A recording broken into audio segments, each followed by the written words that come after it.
Prep for top 8 was definitely different than prep for top 32. Prep for top 32 was more just kind of like making sure we didn't have any like gaping weaknesses or, you know, just big conceptual things that we were missing.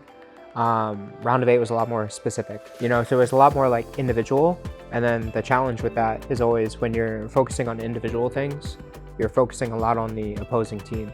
But when you're focusing on the opposing team, you also got to make sure that your stuff is really tight and, you know, nothing's changing in your own camp.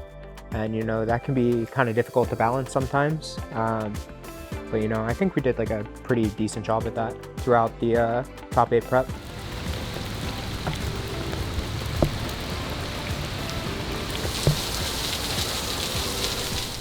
The bagels from Dunkin' any good? I don't know. Never had them before. It's game day though, baby.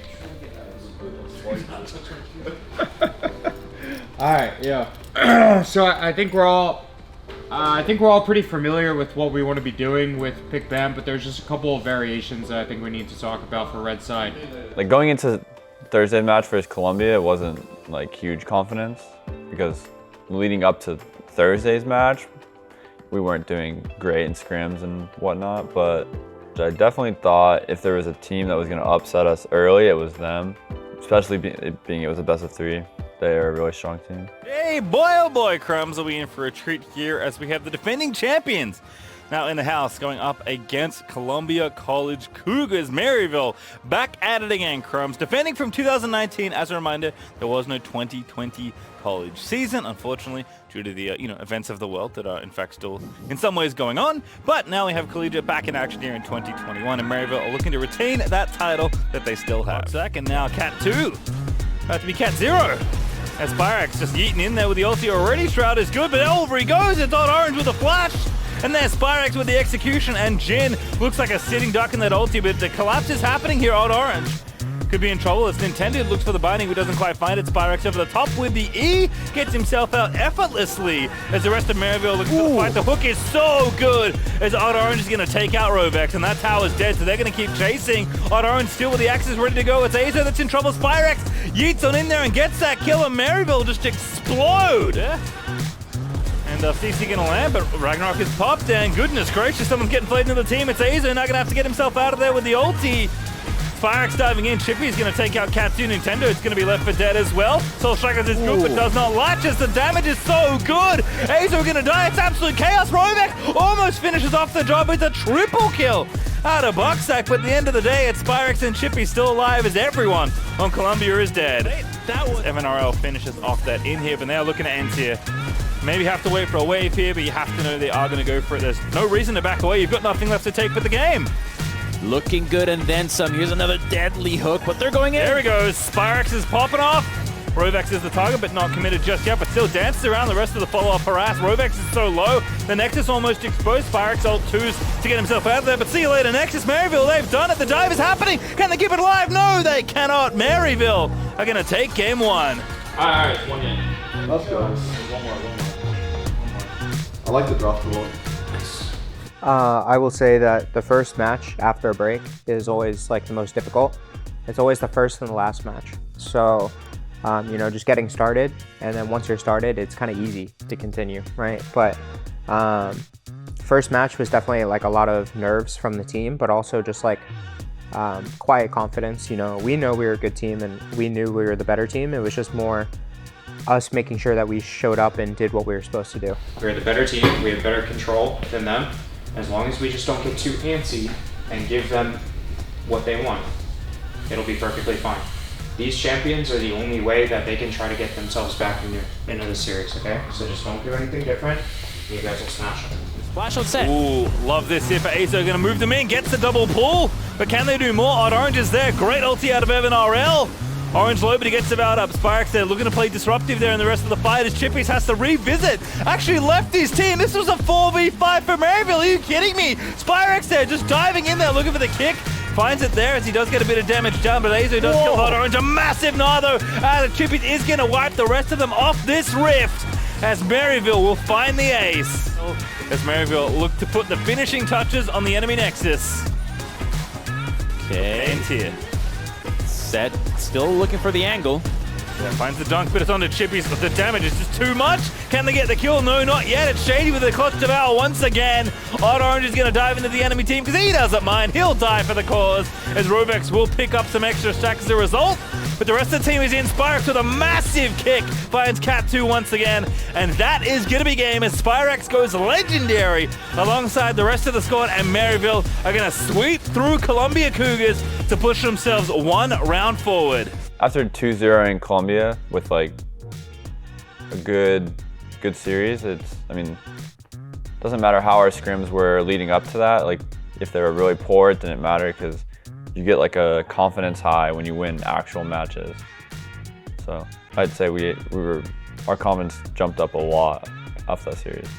But once we had that first game, it was smooth sailing. You know, like second game was perfectly fine.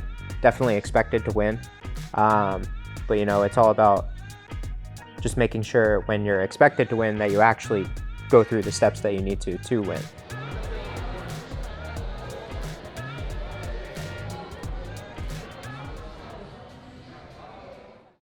After we beat CC on Thursday and then going into Friday, it was relaxing to watch the other side of the bracket play each other.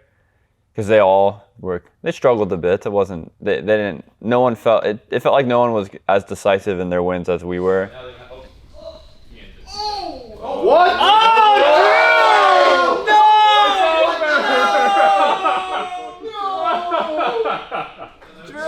He was so cocky. The game's over.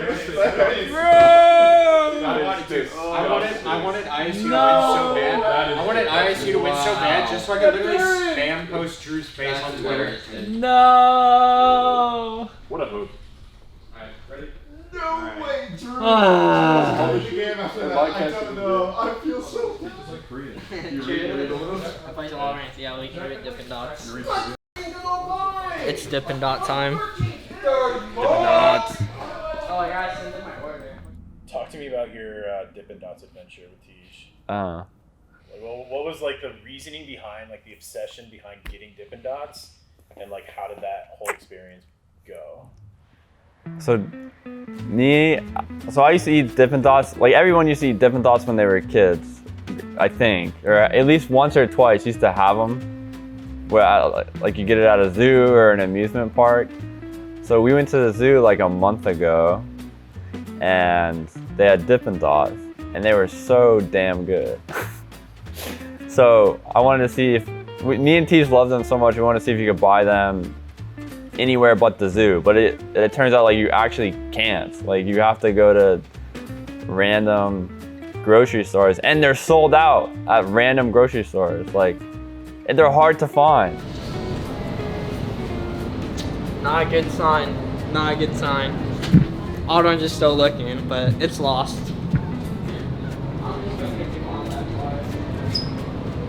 No way, man. What do you guys end up doing instead? We didn't get any Dippin Dots. We got Klondike bars, and they're it's whatever.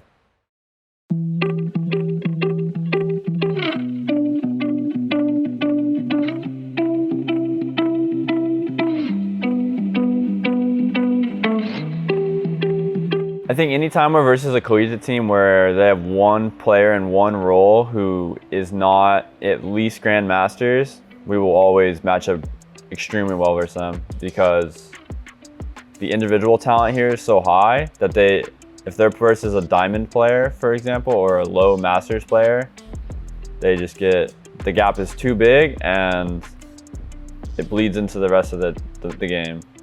And Bethany's top laner is like, he's a good player, but he's not Grandmasters or higher. He's a diamond player. So Chippies can get huge leads on him. So we had a lot of confidence going in. And All right, good luck. Yo, play confident, and let's just keep up the communication that you guys had for CC, and we should be good to go.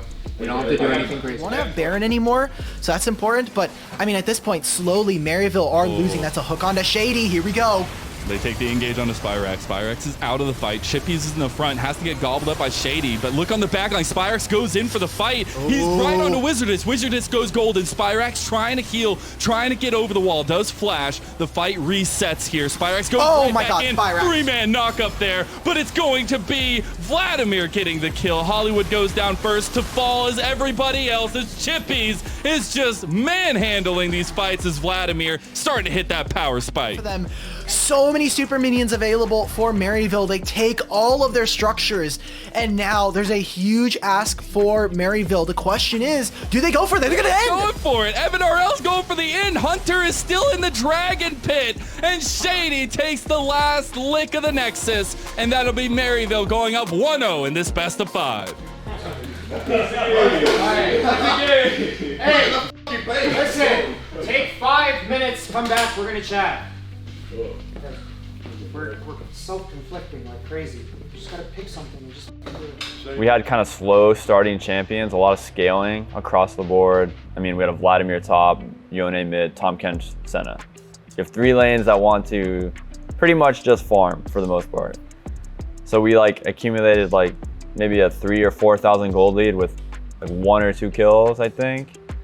And they realized that they're just slowly gonna lose if they keep the game just keeps playing 3 lanes. So they started grouping and making like forcing team fights, and then they were catching us off guard because we were still just playing all spread out while they started grouping. And then they started coming back, and it was a whole mess of a game after.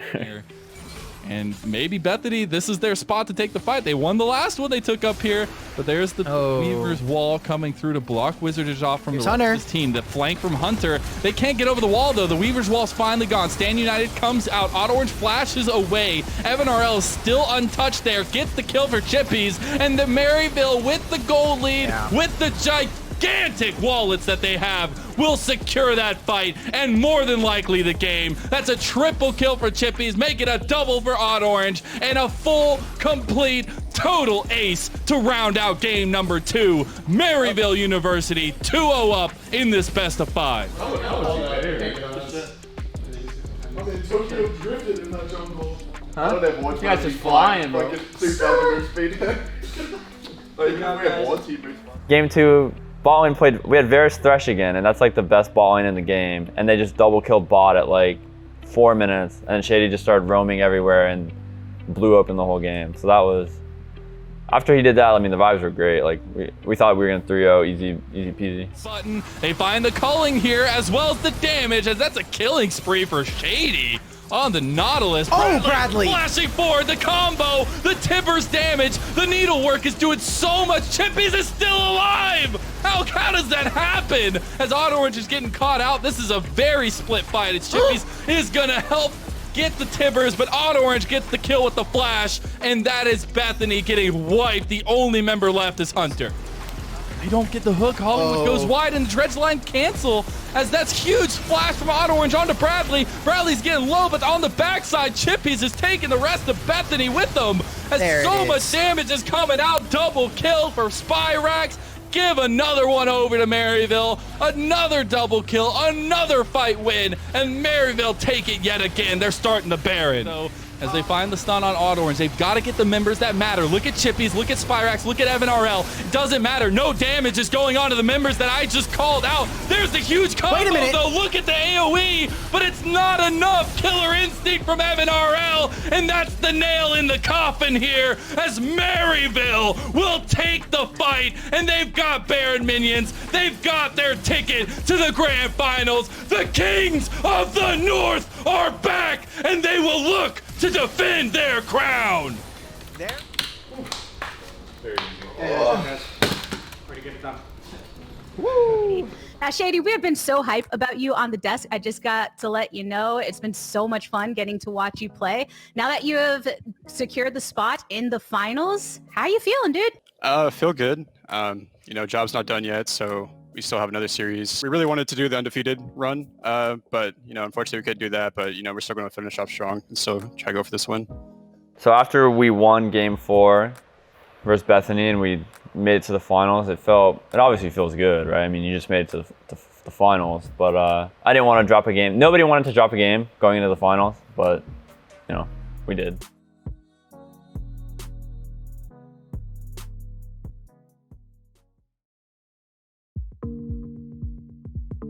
I mean, when I woke up Sunday, I was pretty hyped. I get really hyped on game day, so I was pretty energetic and hyped. I remember pulling into the parking lot here, and everybody's gone on campus, obviously, but I remember pulling into the parking lot, there's a lot of cars here, and I was like, oh shoot, like, there's gonna be more people here. And then another thing I remember is I was sitting down in my chair, and Chody Walrus comes in. Seeing him is like, it was fun to see him and like talk to him about jungle. I don't even know if he's been playing the game, but I was feeling really good. Like, I was really excited and confident and happy. All right, let's just remember this is a 3v3 mid-focus game. And, you know, good luck, have fun, be confident, and trust each other, and I'll see you guys game 2. But here we see Maryville might actually go for the engage. Chippy's over the wall, but he's all alone. Chippy's looking for the flank. Unfortunately, gets caught out from the rest of Winthrop, but now they want more. They go on to Shady. The Leona does have W shield, so no kill picked up there. But yeah, with that pick, I don't think that there's any chance Maryville can actually contest this next Dragon take. Winthrop have such a clean early focus, and they are willing to close this one out. The Nexus turrets are going to fall. Maryville have no response. Thropper's in the chat. Where you at? Winthrop University are going to take game number 1, but they might have to work for it a little bit more here. No, Maryville got no answer. Winthrop will take game number 1 in our... A little brutal. All right, let's make some adjustments. So after game 1, I didn't feel that bad because honestly, sometimes you just get rolled in a game. And that's literally, game 1, we just got rolled. Like, sometimes it just happens, and you have 2 more chances you have 2 more losses before you're out. Only chunks down Doxa a little bit, but there we go. Spyrex, Chippy's with the flank. The carries are down. Saskio and Doxa are out of the fight already. Chippy's doing what he can now. Sir Kenji and Hybrids, they're still alive. They can't kill Hybrids. The Aatrox is just too big. Look at Hybrids popping off in this fight with the backup of Frost Forest. A double kill, a triple kill to Hybrids. Give this man more carry champions. Game 2's gonna go over to Winthrop. They got a wave with Baron. They're taking down the Nexus turrets. Winthrop University are gonna go up 2-0 against Maryville.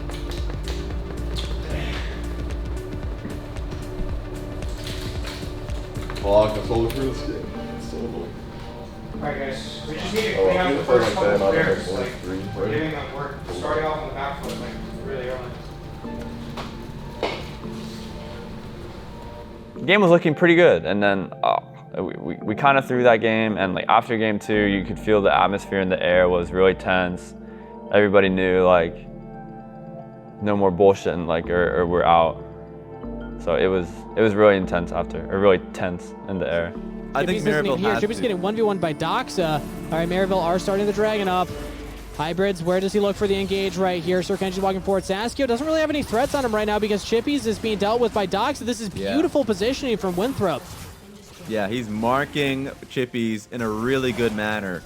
And the longer this goes, the better it is for Winthrop. He's just straight soloing him. He might just take down Chippy's on his own. The Rec Room's coming in. I think Chippy's is going to die from this red carpet out of nobody. Saskio's untouched. They cannot get on the Jinx. The fight's just going to be over. Winthrop University are shredding through Maryville. Saskio still has the flash. Spyrex cannot take him down this time around. At least the shutdown. They got Frost Forest. He got the Mejai's, and he does die for it, but Winthrop University will win the fight. It's just Spyrex left up. There's no way he cannot defend. Winthrop University did it. They found their play.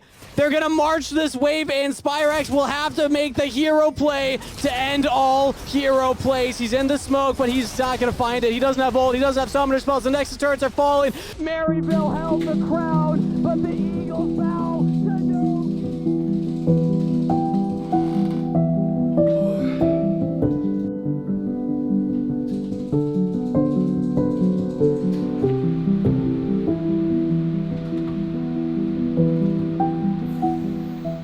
Or when they're ending the game 4, and you're realizing you just lost the championship when you're the favorites.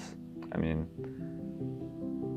it's just like, you have to think about like, or I was thinking about like, what the hell is next? now what? Like, I don't know what to do. Just what is next? Just what was kind of going through your head in that moment? After we lost? Yeah. Do you want the honest answer? Sure. Not good things. Not good things. First thoughts in my head was like, wow, I'm a huge fucking failure. I was just having this negative conversation in my head, and I sat there in dead silence for like an hour. Yeah, it was brutal.